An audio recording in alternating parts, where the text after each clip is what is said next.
when one feels wrong and one feels right, that is a judgment. You always do this, you never understand. Now we've made them opposite us. Like, I know what I want to do, but I'm not sure if it's completely justified. Yet I'd like your opinion, but I would like to do my own thing. So help me here. I'm getting him onto my side. We're not communicating opposite one another. We are communicating together to find a solution.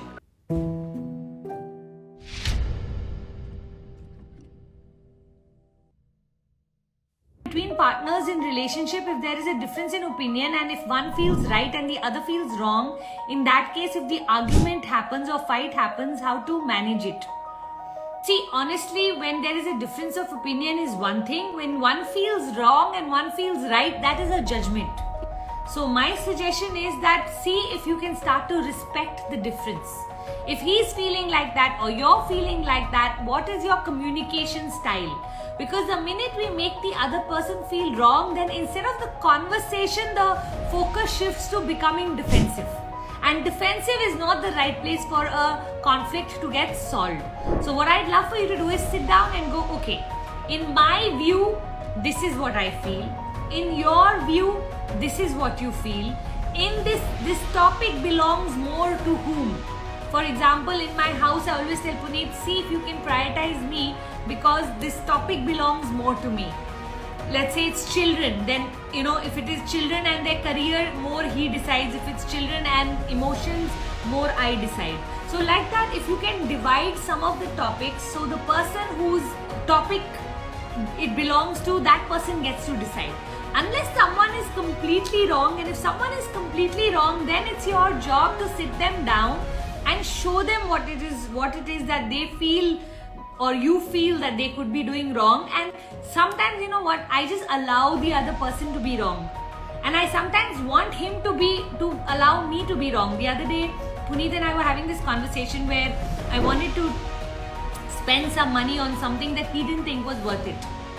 And I said, you know what, that's okay. I understand it's not worth it, but I still want it.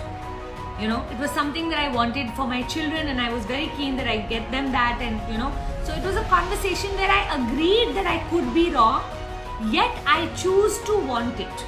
That way it helped us solve or come to a solution, because he said, okay, if you agree with what I'm thinking and still you're choosing it, then it's a choice you're making. And I said, you know what, Puneet, I'm willing to work doubly hard to make sure that I can give this to them. It wasn't a big thing actually, and yet it became a topic of conversation because we did have conflict over it.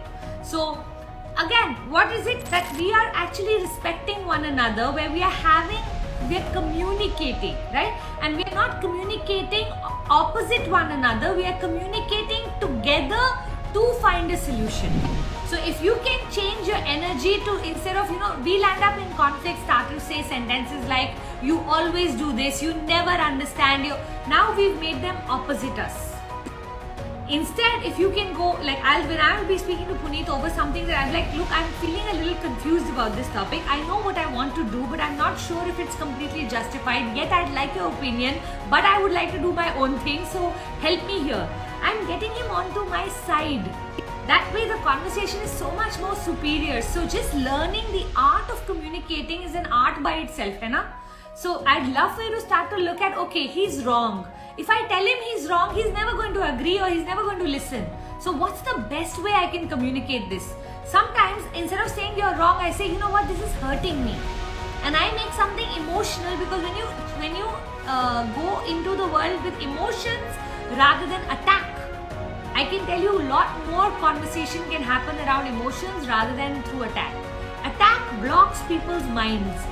Emotions opens people's minds. So see how you can work with all of this. Yeah, I know I've not given you a clear-cut answer, but I'm giving you many routes to take, because when you're dealing with people, especially in conflict, there is no one right answer. There is always, okay, this is working or this is working or this is working, and all of that. Yeah, my husband has difficulty to accept the fact that I am different and feels like disrespect when I'm not in line with what he wants. Sweetheart, a lot of times as couples, one of the biggest mistakes we are making is we are wanting to make the other person into a person we like rather than accepting the person for who they are. So maybe you can sit down with him and discuss what is negotiable, what is non-negotiable. There are things that are very important to him. Maybe sari is one of them, I have no idea. There are things that are not that important to him. Now there are things that are important to you, things that are not so important to you. If you can discuss your non-negotiables and say, okay, these are the 3 things I expect from you, these are the 3 things I expect from you, and you barter what matters to him and what matters to you, then suddenly doing things for him will not feel so difficult. It's when we create a relationship that's one way, that is very, very, it's not fair, it's not right. So I'd love for you to start to look at, okay, if I wear a sari every day, are you willing to do dash, dash and dash? Like, can you take me out for dinner on Wednesday? Can you make sure that your mother doesn't ask me to do this? Or can you make sure? And you can barter some things. Those kind of conversations build relationship, because there's both the person who are in the relationship, their needs must get met.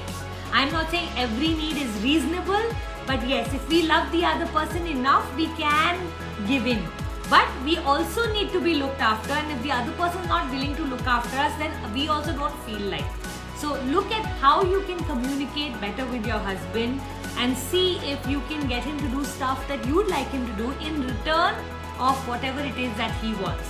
As far as disrespect is concerned, the person who has decided that he's going to feel disrespected, no matter how much respect you give him, they will conclude on that. So that's a never-ending game. I would suggest you better make it very clear to him that my desires are mine, your desires are yours.